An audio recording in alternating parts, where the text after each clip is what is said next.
Vem sofrimento, alegria à vista. Segunda parte. A ideia era pregar essa mensagem inteira no domingo passado, mas não deu e ficar muito longa, então resolvi dividir em duas. O texto é o mesmo, obviamente, 1 Pedro, capítulo 4, versículos 12 a 19. Primeira epístola de Pedro, capítulo 4, versículos 12 a 19. Nós ficamos no 13, hoje vai ser do 14 ao 19, mas eu vou ler todo o trecho para nós pegarmos o contexto. Então diz assim, 1 Pedro 4, 12 em diante.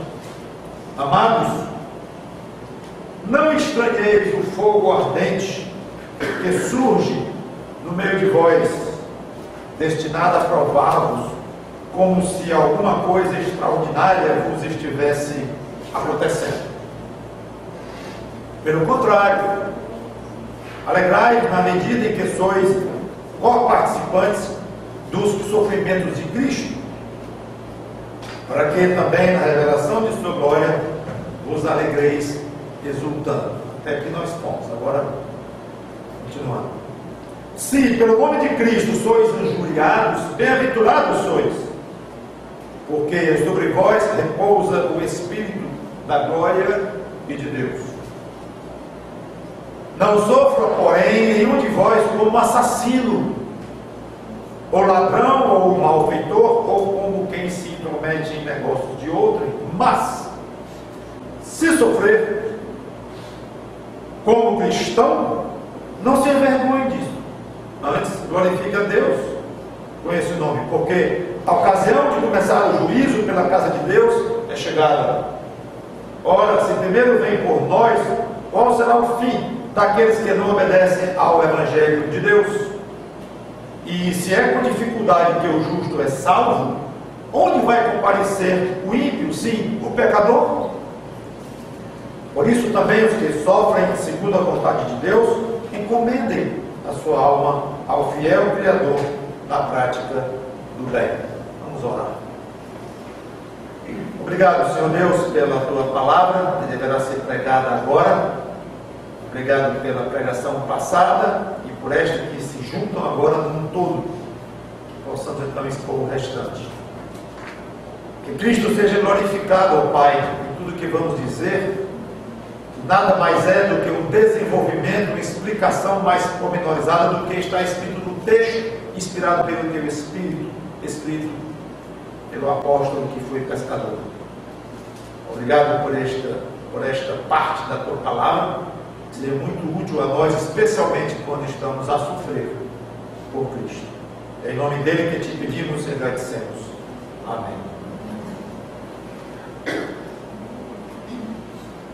Na primeira parte, 12 e 13, vimos que Pedro exortou os irmãos a não estranharem o fogo ardente que surgia no meio deles, no caso de perseguição por causa da fé cristã. Já expliquei. Perguntamos qual o motivo dessas perseguições. Falamos que havia dois. O primeiro era provar os irmãos. Provação que vinha de Deus, mesmo que Deus se utilizasse de instrumentos, como o diabo, o mundo, nossa própria carne, etc. Em seguida, vimos que a reação correta a esse tipo de sofrimento era alegria, porque sofrendo assim nós éramos participantes do sofrimento de Cristo. Explicamos.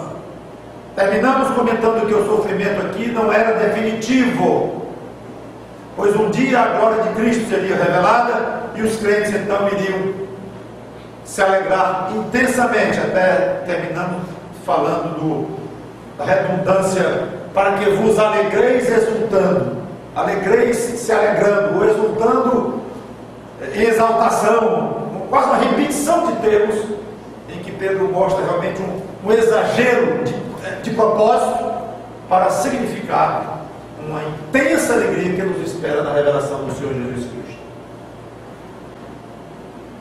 Retomando então no 14, se pelo nome de Cristo sois injuriados, bem-aventurados sois, porque sobre vós repousa o Espírito da glória e de Deus. Como se fossem poucos os motivos que temos para nos alegrar com as perseguições, Pedro fornece mais um: bem-aventurados sois. Esta palavra no original é muito simples o significado dela: feliz. Só isso. Feliz. Então vocês são felizes quando sofrem, ou se considerem felizes quando sofrem por causa de Cristo. Certamente Pedro devia estar se lembrando do famosíssimo Sermão do Monte, em que ele estava presente. Claro. Mateus capítulo 5, versículo 11. Não vou ler todo o sermão, nem mesmo as bem-aventuranças, mas só esta. As bem-aventuranças vão aqui dos versículos 3 ao 11 ou 12. Mas o 11 diz assim: bem-aventurados sois quando por minha causa vos injuriarem e vos perseguirem e mentindo disserem todo mal contra vós. Aí Pedro diz: se pelo nome de Cristo sois injuriados, bem-aventurados sois. Ele está repetindo literalmente Mateus 5 e 11. Ele ouviu isso, então repete. Por que um crente injuriado pelo nome de Cristo, acusado por mentiras, de uma maneira injusta, sofrendo tudo que nos causa infelicidade? Aqui pelo menos temos essa mania, essa tendência de nos sentirmos infelizes com essas coisas todas: perseguições, tristezas, mentiras contra nós, injustiças. Aí vem a Bíblia e diz que nós devemos nos considerar felizes. Por quê? A resposta está aqui. Por quê? Está escrito, veja na sua Bíblia, na segunda parte do versículo 14. Está aqui, por quê? Está escrito: bem-aventurados sois. Por que, apóstolo Pedro, nós somos bem-aventurados? Resposta: porque sobre vós repousa o Espírito da glória e de Deus. É sinal de que o Espírito Santo repousa sobre você. Sabe o que isso significa? Sinal de que você é um salvo em Cristo, um discípulo verdadeiro do Senhor Jesus Cristo. O Espírito da glória, e o Espírito chamado aqui da glória, é uma expressão raríssima, talvez única nas Escrituras, e chamado também de Espírito de Deus, que é o Espírito Santo. Ele não repousa sobre cada ser humano, e não repousa sobre cada um que esteja sofrendo, não repousa sobre cada um que esteja sofrendo religiosamente, por perseguição religiosa. Não. O Espírito Santo repousa sobre cada um que esteja sofrendo por nome de Cristo, mais ou menos. Já estamos esquentando na nossa resposta. Mas, pastor, um cristão, alguém que se chama cristão sofrendo em nome de Cristo, ainda não podemos afirmar que o Espírito Santo repousa sobre ele, ainda não é um salvo em Cristo? Claro, porque há o cristianismo nominal, o cristianismo de dizer que é, o cristianismo de título, de rótulo, o cristianismo longe da palavra de Deus. E quando está longe da palavra de Deus, está longe de Cristo. Então há um cristianismo longe de Cristo, por esquisito que seja, mas é assim. Então é bom deixar claro: Pedro não está dizendo que qualquer pessoa que se diz cristã, porque recebe algum tipo de acusação religiosa, isso é prova de que é uma pessoa regenerada, uma pessoa salva em Cristo, e que o Espírito Santo então habita, repousa sobre aquela pessoa. Não. Ser injuriado pelo nome de Cristo é sofrer algum tipo de perseguição por insistir em obedecer a Cristo segundo os mandamentos dele, segundo o que ele mandou. Aí sim é ter prejuízo pessoal, Prejuízo espiritual é sofrer para ser fiel ao Jesus Cristo da Bíblia. Então, não seja ingênuo. Não é qualquer um que se diz cristão que é cristão de fato. É o tal do cristão com aspas e o cristão sem aspas.